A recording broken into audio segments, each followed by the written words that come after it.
Welcome to the Metal Voice. Today on the show, we are going back in time. We're going back to the 1980s, the early 1980s.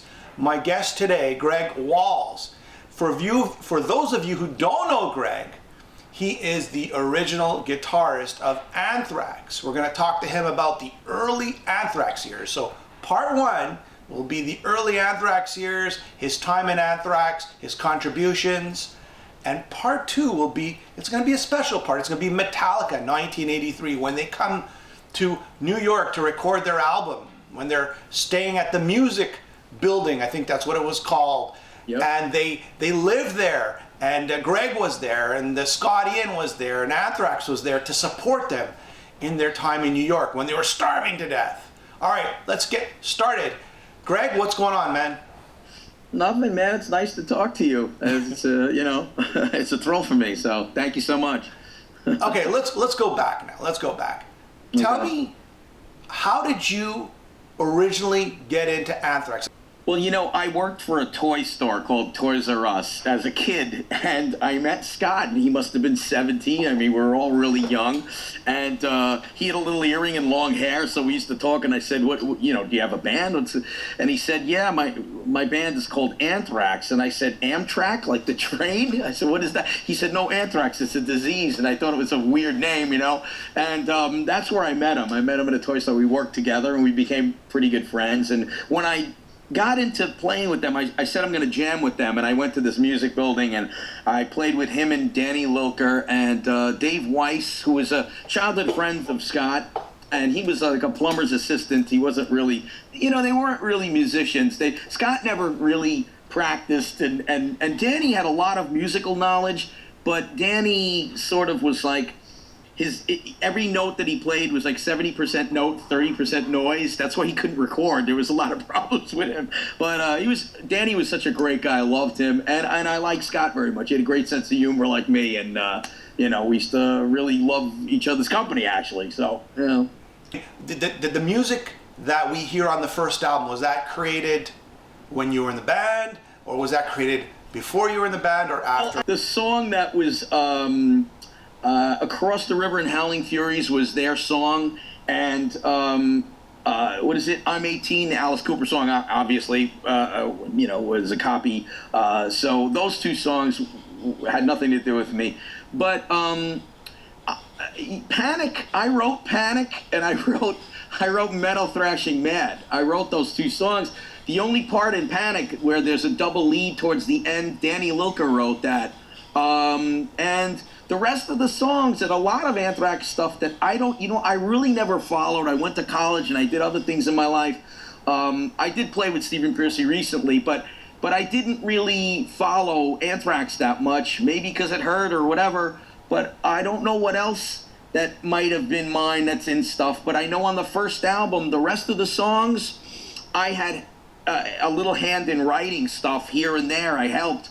So there's a little of me in a lot of that stuff, but Metal Thrashing Mad and Panic are my songs. They're totally my songs, and it was a little weird.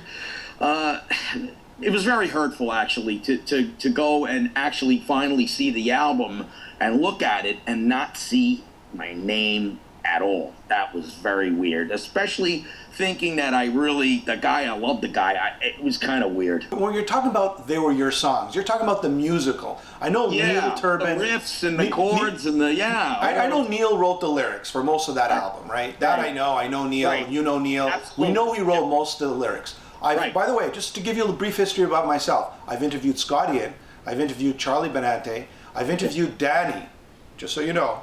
I've interviewed Neil, of course, who's on the show regularly, and now, I got a whole idea of what happened here with the band. I love Anthrax, just as a premise. I love the band. I love all the different eras of the band, and that's why I'm talking to you, because I just want to know more about the history, right? Okay. That's the premise on my end.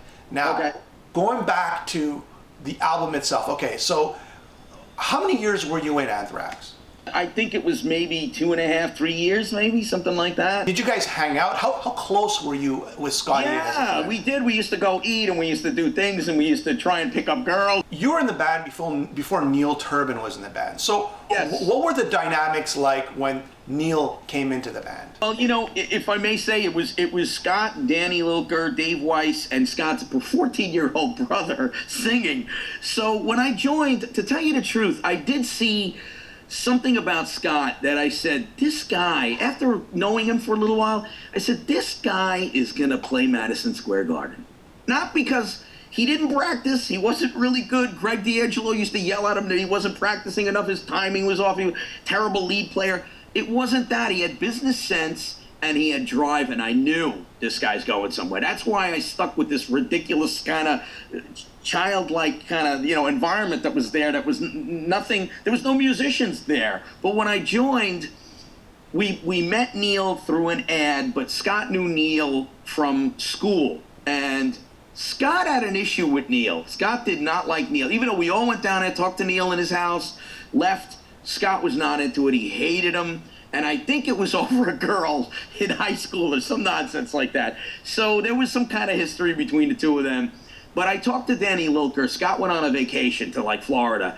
And I talked to Danny and I said, listen, Danny, Neil is a really nice looking guy. He's 6'1". Scott's 5 feet tall. I'm not very tall. So I said, the guy, at least, we're not going to have 14-year-old boys coming to the show. We're going to maybe have some girls finally. So I said, let's talk to him. I think we should get him. It would make the band look better. He'd be the front man. We need somebody. We can't use this 14-year-old kid. So Scott threw his brother out, I think. But we convinced Scott for a while. And finally, he begrudgingly took Neil, and we got Neil. And Greg D'Angelo was also somebody I knew that had an amazing, expensive, huge drum set, doubled kickers, and the whole thing. And I said to Scott, look, this guy, if we get him, we're going to look like a serious band with this gigantic drum set. We're going to look professional. You got to get this guy. Dave Weiss's set was all mishmash of different colored drums. It was, we were like little kids sort of, and it was embarrassing. So he ended up taking Greg. We went to Greg's house and he listened to Greg play, and Greg was my friend also. So Greg knew me, and Neil liked me, and Neil and Greg joined the band because I was in the band. I hate to sound, like a big man or whatever, I'm not trying to blow my own horn, but really that's what it was. I mean, they liked my playing, and those guys wouldn't have gotten into the band if it was just Scott, because Scott was getting nowhere by himself because nobody who was a musician would join. Danny, okay, so there's been always a lot of talk about Danny Lilker, right? Yeah. He said, like it took forever, or not he said, but I mean, there was like talk of it took him forever to record his bass track on the first album. Yeah. I mean, but there's a lot of back and forth on why. I mean, and again, I've interviewed the guy. The guy is pretty competent as a bass player today. I've seen him play. But back in the day, how do you think that's a fair assessment that he really wasn't a great player back then? Yeah, I mean, I love Danny. I still do. I haven't seen him in years, though, and I don't know what kind of person he is now. And I hope he's doing well. He had a lot of tough stuff in his life, and his sister and everything. But it's emotional for me actually. But Danny's playing. That's what the problem was with the engineer when we recorded, and we recorded a lot of demos also. So we recorded a lot, actually. I don't know how many recordings we made during the time I was there, but it's probably like 5 or something. I don't know. And Scott spent a lot of money. Scott had a lot of money, and he spent a lot of money. And Danny, the engineer was saying that Danny was playing like 70% note, 30% noise, and he said he can't do, and it wasn't a steady bass line. It wasn't if you do an open E. It was not steady for the backbone of the band, and that was what the problem was. But I tell you, I couldn't. Danny was a good writer, and he was a very bright guy musically. And I was kind of shocked when Scott got rid of him. I mean, it was after me, right after me, but I couldn't believe, because those guys were so tight since childhood, and it was kind of shocking, you know. In Scott's book, which I really enjoyed reading, I mean, you know, again, it's his perspective. I mean, and just like any book, I didn't read it, so I have no idea. Well, I'll tell you about it. Like in his book, you know, there's a lot of, you could tell that Scott, like you mentioned, he's driven. He was the driving force, and you always need somebody like that to be successful in any business. So hats off to Scott on that. Right. But there are always the wounded, right, from being such a, you know, a shrewd business person, right? Right. In the book, you know, he calls a lot of people cheap. He called Neil cheap. He called Greg, I'm not sure if he was referring to you or Greg D'Angelo, you know, even cheaper than Neil. I had no money. I'll tell you, I came out of a childhood abuse from, my family was all alcoholics and drug addicts, and it was a horrible childhood. I was the only kid in that family, so I meeting Scott, I see this kid is like 17. He's a savvy businessman. I was trying to still survive with some of the family I was living with, so my head was all screwed up, and I couldn't deal with much. So I was surprised I did what I did. For me, it was very difficult. But Scott was a very savvy businessman when he was a kid. Scott had a lot of money. His parents were extremely rich. He lived in a very rich area. And Scott had unbelievable equipment. Every week he'd bring in new stuff, new guitars. We were shocked. We said, oh my God. And, you know, he did a lot of with John Zazula and everything else. I don't know if you want to hear this, but he paid a lot of people a lot of money. I mean, even in the beginning, he used to buy tickets from scalpers back in the day, and he used to sit front row center for every concert. Judas Priest, everybody got to know his face because he blew so much money doing that. And, you know, John Zazula had some little record store that was in a flea market in New Brunswick, New Jersey. And we're going there, and I didn't know. Scott was a little sneaky, didn't tell anybody what's going on. I didn't know who the guy was even. I said, what are we seeing this funny-looking old homeless guy? What are we doing talking to this guy? And, you know, and Scott was buying shitloads of records, $2,000 he'd blow. And later on now, I know why he was doing that. I didn't realize what was going on. I was not a savvy person when business-wise. I was a kid coming out of a crazy, bad, violent childhood, so that's, what are you going to do? How many demos did you record? 1, 2, 3? Do you remember how many? I don't know. It was probably 4 or 5, I would say. And those were shopped around to Johnny Z, right? To sort of like get some interest? I don't know too much. You know, Scott did a lot of things and didn't tell us what was going on. And then, you know, one day it'd say, we're playing here. We're playing the Hartford Civic Center. You know, I'm like, what? You know, so, yeah, a lot of stuff going on that we weren't privy to. You know, we didn't know, so it was difficult. Okay. Your first show with Anthrax, how did that come about? Where was it? Oh, the first show, yeah, that was at the North Stage Theater in Glen Cove on Long Island, and Iron Maiden played the day before, and Joe Perry played the day after, so it was like a real deal place, and it was a huge place, probably 3,000 people or something. I mean, for us, that was the first time, and, you know, we're playing with Dave Weiss, and we're playing with his brother, and it was ridiculous. But then on the other hand, a lot of people got to know who I was because nobody saw me play, and that felt great. In all of Queens and everything, people were saying, "Oh, Greg Walls, we saw him play," and, you know, and it was before smartphones and video stuff, so nobody, you know, I'm sure there's no tape of it or anything. So, you know, that's what happened. We played with, I think, 3 other bands. We were the headliners. How many other shows have you played with Anthrax in those early days? Plenty. We played a lot. We played strip clubs with Metallica. We played in New Jersey. We played in Manhattan. We played like the CBGB area. We did that. We did Gildersleeves and, you know, all of those places in Manhattan at the time that were famous for that. And we played L'Amour's in Brooklyn, L'Amour's in Queens. We played a lot of places, definitely.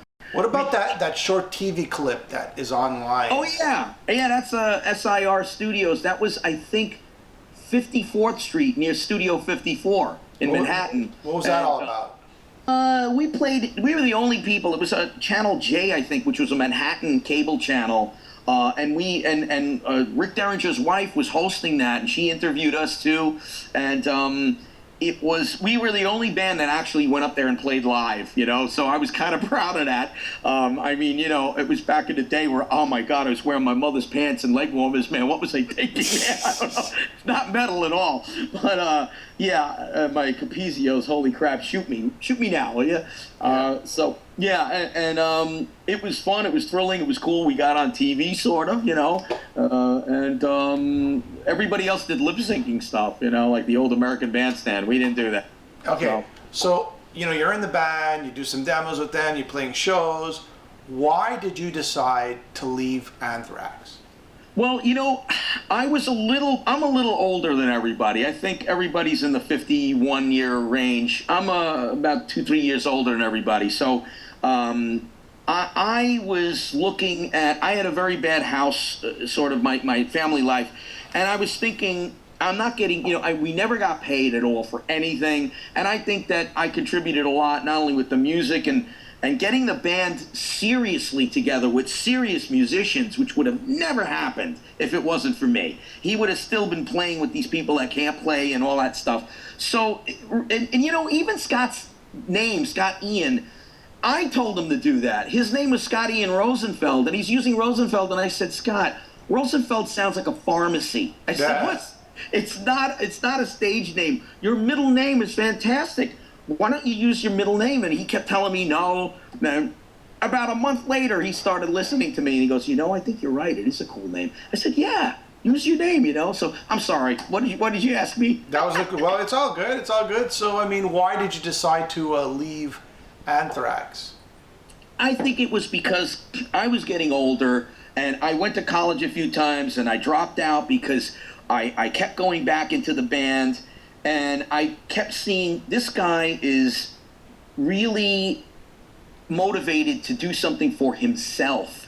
And I think I'm going to end up being 40 years old, watching TV with my mother in my house, and being a bum. And I said, I just don't want to see this for myself. I'm not getting paid. I'm not an important member. He was thrown out of a lot of people. I'm going to end up one day just being thrown out like a piece of garbage after I helped him and wrote stuff. And I felt that. And I was intelligent enough to put those things together, and I just wrote him a little note and put it on the door, and I took my equipment like 2 a.m. one day. I just went in there and took my stuff because I said, you know, fuck it. Yeah, well, you know what? He does compliment you in his book, and he says you were a great guitarist, but you know, you left. So there wasn't really much explanation there. So that's why I'm asking you the question. I'll tell you, I love the guy. I love Danny Loker. I would have definitely stayed if I knew there was a future, and if I knew the guy wouldn't, you know, fuck me over. You know what I mean? But I felt like it's not secure. I don't know what he's got in his mind. I've seen him do things to people that were close to him that he just chucked them out and got rid of people. And I said, man, this is not a way to go for me for my future. I blew some years of my life helping him, and I said, I'm not going to keep doing this. So the band releases Fistful of Metal, the first album. I mean, your thoughts. What's the first thing that comes to your head?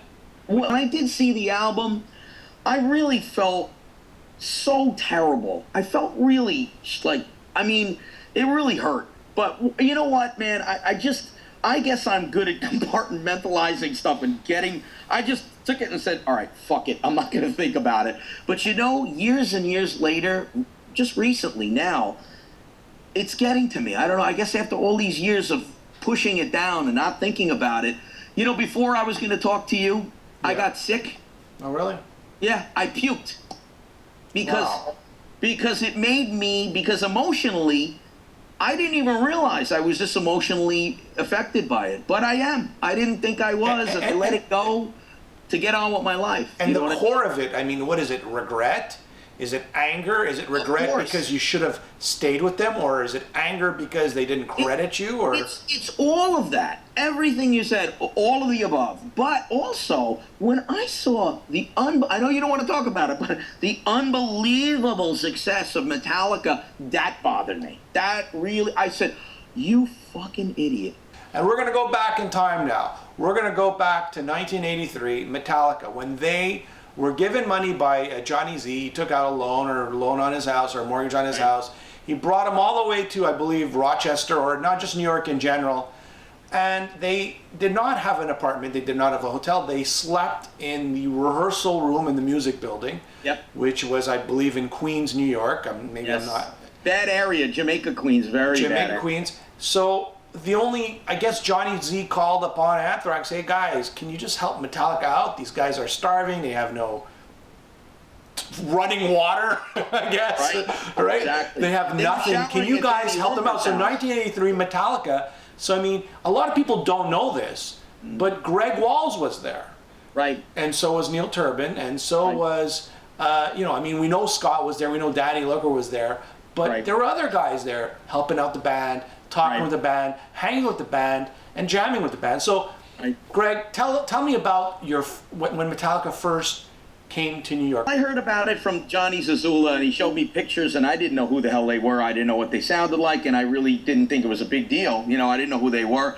But I used to be very, into the band and very much into playing and practicing. And I went to the rehearsal room very early, like I usually do. And I was there before everybody else, maybe 2 hours before, fixing something, had my guitar upside down, doing stuff. And Metallica came to the door, and I didn't know them. I joked around with them, and I talked about San Francisco. I said, I know what I hear about San Francisco, And they were all joking with me. It seemed like cool guys. And so they said, listen, we're going to play a set. You want to come upstairs to our room? It was just the next floor, and listen to our set. And I'm alone, and I said, yeah, okay, They didn't have mics, they didn't sing, but they went through all their tunes, and they were fucking tight. I mean, so fucking tight. And I watched these guys. It was Dave Mustaine, it was Cliff Burton, who I love that guy. I love Cliff. I got along very much with Cliff Burton and James Hetfield. I used to joke around with him and do voices and make him laugh, and those guys were great. And Lars, too. But Dave Mustaine, I think he had, I don't know, he was kind of cold, and I didn't get to know him too well, even though I knew them very well. But he was a little different than the rest of them. They played this set.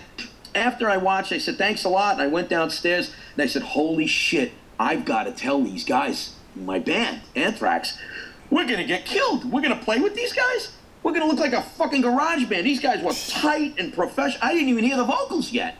And so he came there, and everybody was there. I said, listen to me very carefully. These guys are fucking like a machine. They're tight. We're going to look like shit. And they came down. And Scott said, hey, how you doing, everybody? And they said, why don't you play a set, and then you go upstairs and listen to our set, they said to the rest of the band. Now, I already saw them, and I'm telling Scott, let's play the best fucking song we have. Don't play that. He goes, let's play this. Well, I don't remember the name of the song. It was a shit, embarrassing, crappy, kiddie song. We played it for them, and I was, like, so embarrassed. And then they went upstairs, and they all came down, our mouths open, and Neil said, Greg's right, man. We're going to get fucking kill. These guys are too good. And I said to Scott, we don't practice enough. You don't practice enough. I said, Danny's not practicing enough. It's, and I was really worried. I didn't want to look like an asshole, So, what about, the stories are, Scott had to bring them food. Did you have to bring them food, showering at their houses? They had no running water. Well, they went to Danny Luca's house. Danny Luca's parents were cool, and Danny was cool, and so they did that, and they were really sleeping in sleeping bags on the floor. It wasn't even in their room. There was one floor in the music building. It was like a bombed out building. That building, it was just a mess, and there was a room in one of the floors that wasn't being used that they started using, and they had a little toaster, and they put hot dogs in there, and that's kind of how they were living. So I mean, we did go to places. Greg D'Angelo drove his van, and we all got in a van, and we all bought beer, and we all went to 7-Eleven, and we did a lot of stuff. The police stopped us one time. I'm sure you heard that story, but no, I didn't hear that story. Well, the police stopped us once because there were too many people in the van, and there was open cans of beer and stuff, and we came out. And the guy said, what are you guys, a rock band? And we were like, well, we're Anthrax and they're Metallica. And the guy said, I think I seen you guys. I think, he was starting to talk about videos and MTV and everything. And he started talking to us and he said, yeah, I think, I don't know, it's his son or something. He started talking about it. And he was cool with us, didn't give us a ticket in the end. And, we got away with it. And he said, just cover the beers and put them away and don't drink them and that kind of thing. And, lots of stuff. I mean, we went out to eat and, We played a lot of places. Even I had a little Toyota Corolla, piece of shit car. I had Greg D'Angelo in the car. I had Cliff Burton in my car.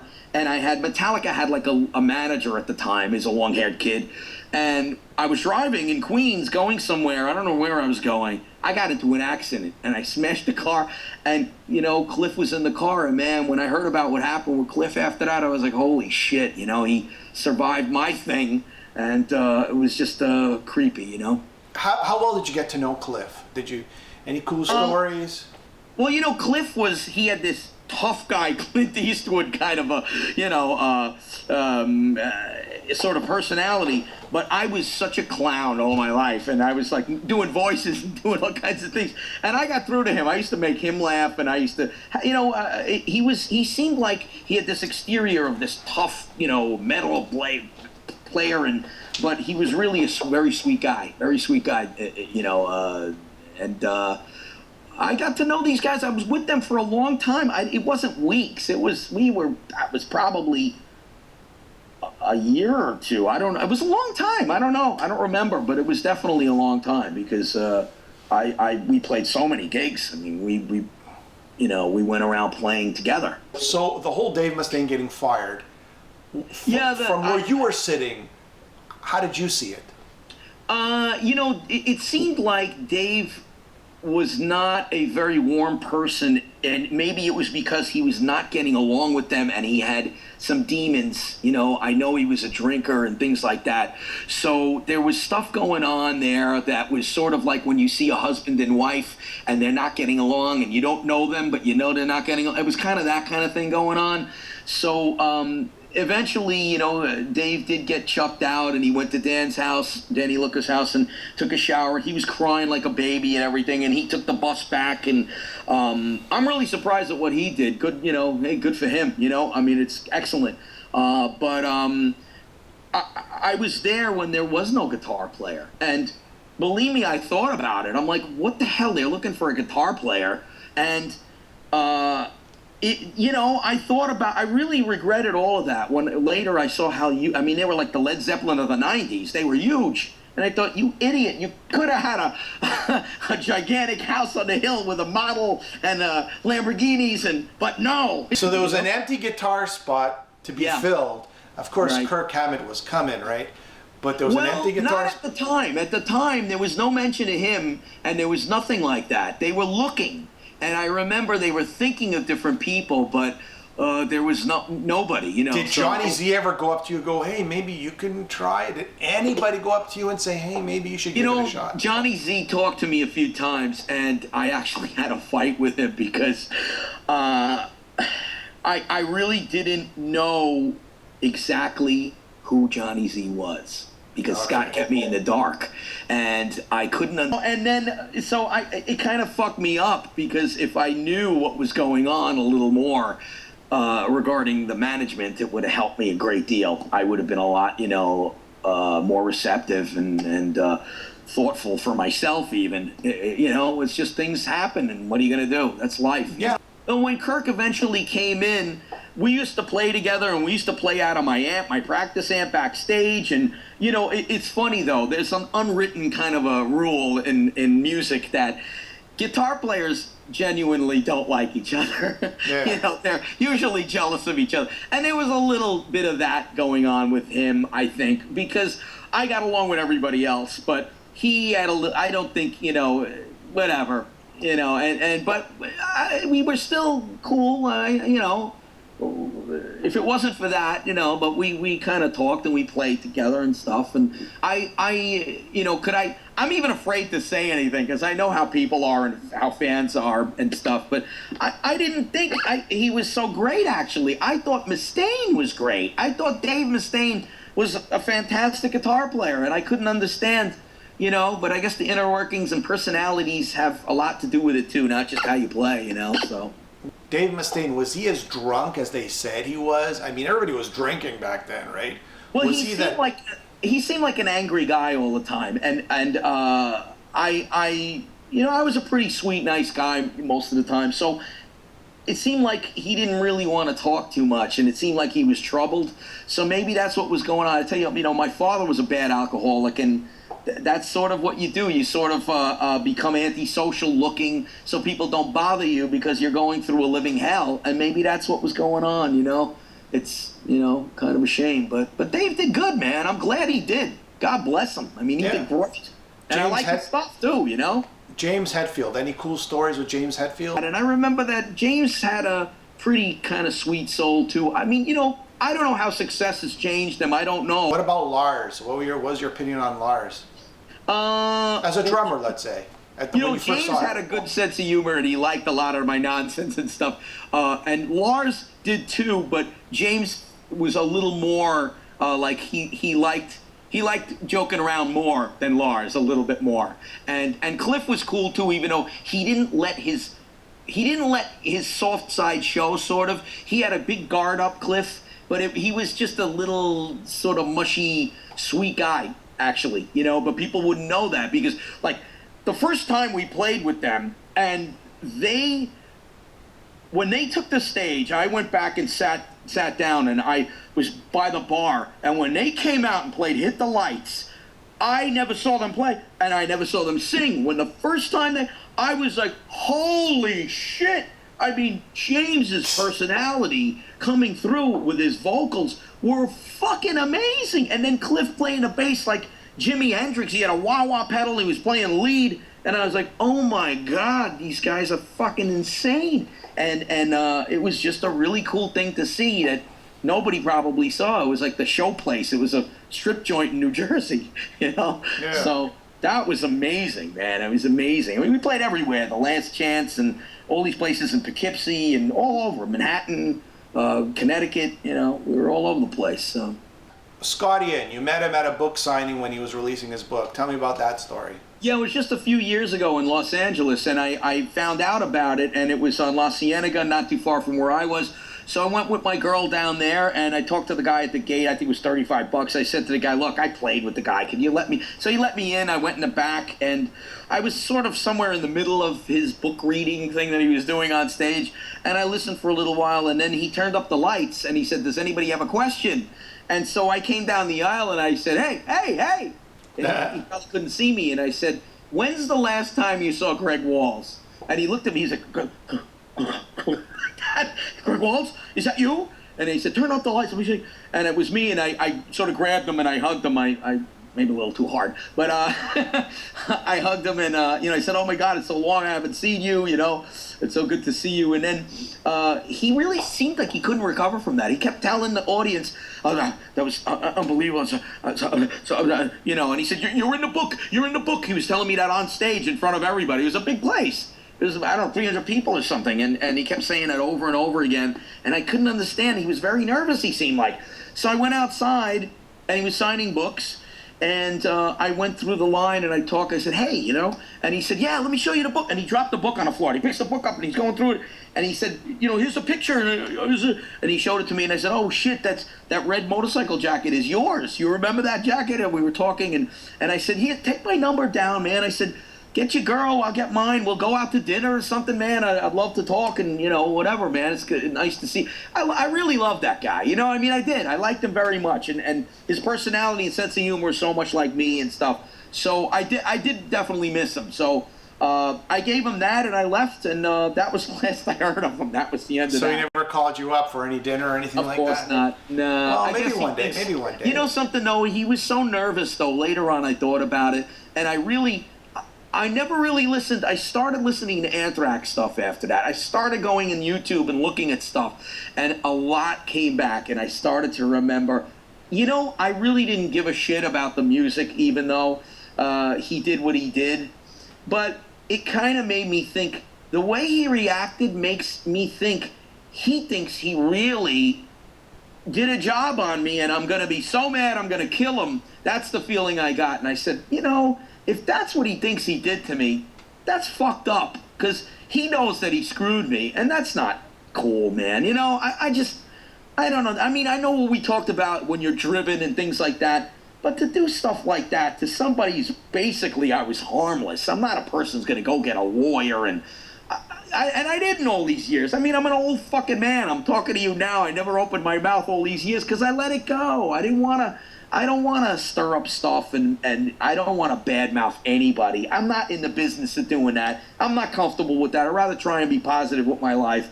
But it did hurt me. So, all right, there you have it, folks. Peeking into going back in time in a time machine. 1983, and actually before 1983, when Anthrax was formed, the early days, also Metallica. A glimpse from Greg Walls, the first lead guitarist of Anthrax, and his experiences with Metallica in those early days before recording Kill 'Em All, touring with Anthrax. Greg, thanks for being on the show. Much appreciated. Thank you. Yeah. Well, good luck to you, and good luck in everything you want to do, and we'll catch you next time on The Metal Voice. Hey, it was nice talking to you. Thanks so much, Jimmy.